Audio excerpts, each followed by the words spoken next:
Good evening, everyone, and welcome to the second episode of Denisha Tells the Truth. I'm so happy you all came to join me. Thank you.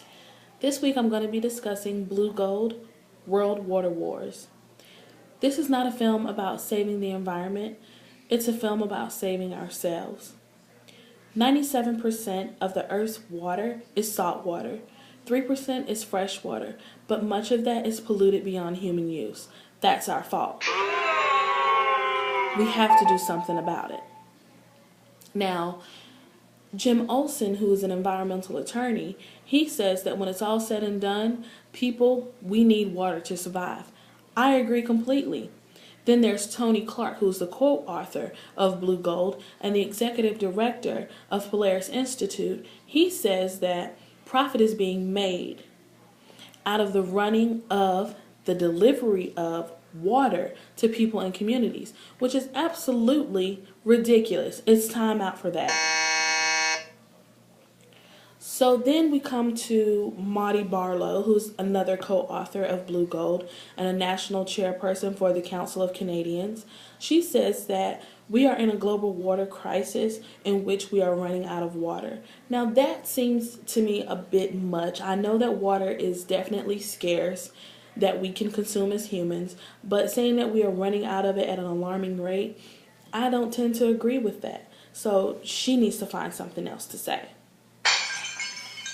Now, there are advancements and alternatives to pavement, which keeps pollutants on it from emissions from cars and businesses and things of that such. And it doesn't allow the water back into the ground to filter itself through the natural process that it goes through in order for it to become fresh for our consumption. It's just that we are not practicing those things here in the United States as much as we could be. Also, America can do more to save over 20% of its water. Some countries have a system in place where you have a different button to flush depending on the excretions that you have released from your body. You push one button for number 1 and another button for number 2.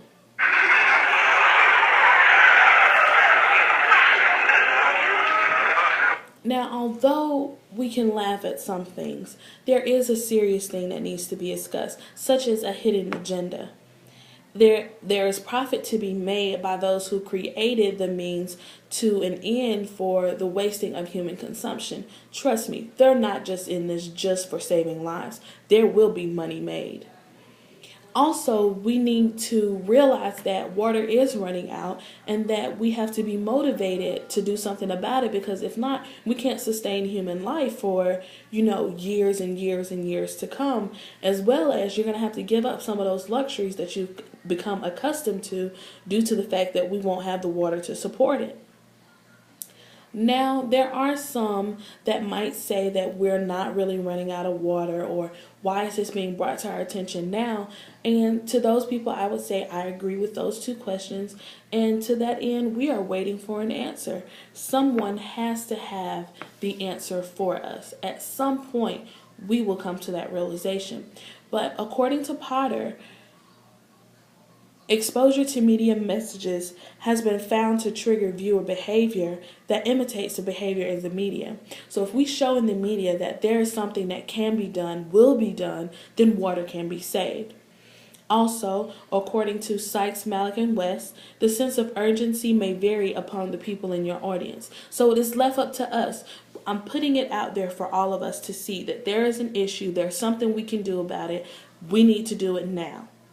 So, my charge is to everyone is to do all that you can to conserve the water, because at the end of the day, you want your children's children to grow up in an earth where water is there.